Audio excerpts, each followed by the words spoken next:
Hello guys, कैसे हैं आप लोग। उम्मीद करता हूं अच्छे होंगे। चलिए, स्वागत है आपका हमारे यूट्यूब चैनल JH एग्जाम्प्लेक्स पे। आज मैं जो जानकारी आप लोग को देने वाला हूं, जो अभी ट्रेंडिंग में चल रहा है कि जो भारत के अपराधी हैं, जो भी भारत में जितने भी अपराध कर रहे हैं, उन लोग का जो नया जगह मिला है छुपने के लिए, वो जगह है नेपाल। जो सारे अपराधी भाग के नेपाल जा रहे हैं। आखिर इसके पीछे का कारण क्या है कि सारे भारत के अपराधी लोग नेपाल भाग रहे हैं। जैसे हालिया आप लोग चर्चा पढ़े होंगे, दो अभी घटनाएं वर्तमान में भारत में चल रही। कितनी दो घटनाएं चल रही है। एक घटना जो विश्नोई समाज की है और दूसरी घटना जो उत्तर प्रदेश के बहराइच गांव में हुई है, जिले में हुई है। ये दोनों घटना कहीं ना कहीं आपसे आपका रिलेटेड है। कहां से? नेपाल से। तो आज हम लोग इसी की जानकारी देंगे, आप लोग को अच्छे से समझाएंगे। चलिए, तो देखिए क्या बात है। ये है आपके विश्नोई समाज के और ये हैं आपके मुख्य आरोपी जो लोग नेपाल भागते हैं। ठीक है, ये हम लोग मान सकते हैं कि भारत के इन लोग क्या है, अपराधी लोग हैं। अब इन लोग क्या करते हैं कि क्यों आखिर नेपाल भागते हैं, इसमें हम लोग थोड़ा सा चर्चा करेंगे कि क्यों नेपाल भाग रहे हैं। तो समझने का कोशिश कीजिएगा बच्चों कि देखो, ये आपका है उत्तर प्रदेश का मैप। अब ये उत्तर प्रदेश का बॉर्डर आपका हो जाएगा नेपाल है। उत्तर प्रदेश ये बहराइच हो गया। अब बहराइच का सटा हुआ जो देश है वो है नेपाल। अब जितना भी घटना आप देखें, चाहे बाबा सिद्दीकी का जो मौत हुआ, जिसमें दो अपराधी थे जिसने बाबा सिद्दीकी को मारा है, वो भाग गए नेपाल। ठीक है, और दूसरा जो घटना हुई है उत्तर प्रदेश से बहराइच में, जिनको मारा गया है, वो अपराधी का नाम शायद आई थिंक सरफराज था। वो भी भाग रहे थे नेपाल ही, लेकिन ये क्या हुआ, ये जो बॉर्डर है यहाँ पे उन्हें गिरफ्तार कर लिया गया। आखिर क्या कारण है कि लोग नेपाल भाग रहे हैं? तो इसका मुख्यतः तीन कारण है।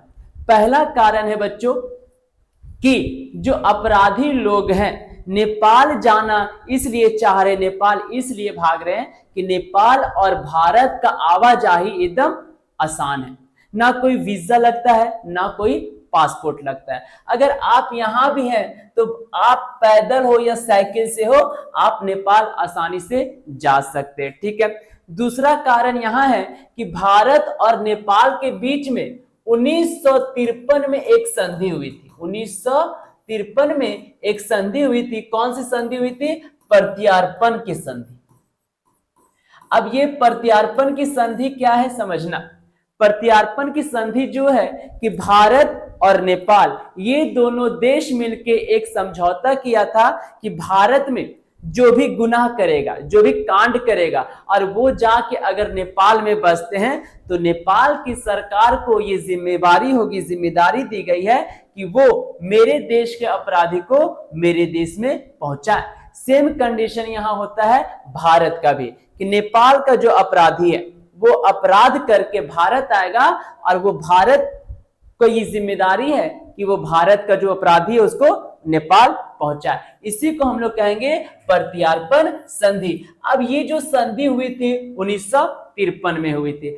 अब देखने में ये पता लग रहा है कि ये जो लचर व्यवस्था हो चुकी है, संधि जो है एकदम कमजोर होती हुई नजर आ रही है। ठीक है, इसलिए इसको अब मजबूत करने का जरूरत हो गया भारत और नेपाल को। तीसरा कारण यह है कि जो भी विश्नोई समाज के घुसपैठ है, जितने भी वहां अड्डे हैं इन लोग का, वो सारा अड्डा आपका नेपाल में ही है। और नेपाल के लोग ही अगर देखिएगा तो आजकल ज्यादातर जो भारत के अपराधिक है, उन लोग का जो ऑपरेटर गैंग चल रहा है वो नेपाल से ही चल रहा है। यानी जो भी गैंग के लीडर है वो लोग नेपाल में ही रह के यहाँ ऑपरेट कर रहे हैं। आतंकियों को क्या कर रहे हैं? ऑपरेट कर रहे हैं। और यही आतंकी, यही अपराधी क्या हो जा रहे हैं? नेपाल में अपना जगह बना रहे हैं। अगर एक तरह से देखा जाएगा तो नेपाल जो है वो आतंकियों को क्या कर रहा है? शरण दे रहा है।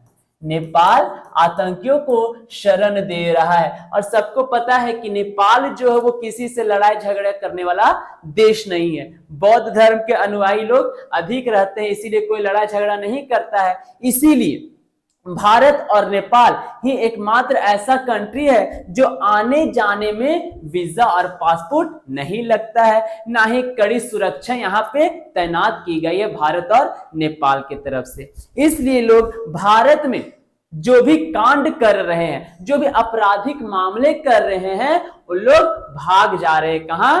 नेपाल। तो उम्मीद करता हूं कि ये जो अपराधी लोग नेपाल भाग रहे हैं, किस कारण से भाग रहे हैं, ये आप लोग को अच्छे से समझ में आई होगी। इसी तरह और भी जानकारी पाने के लिए चैनल को सब्सक्राइब कीजिए और लाइक कीजिए। जय हिंद।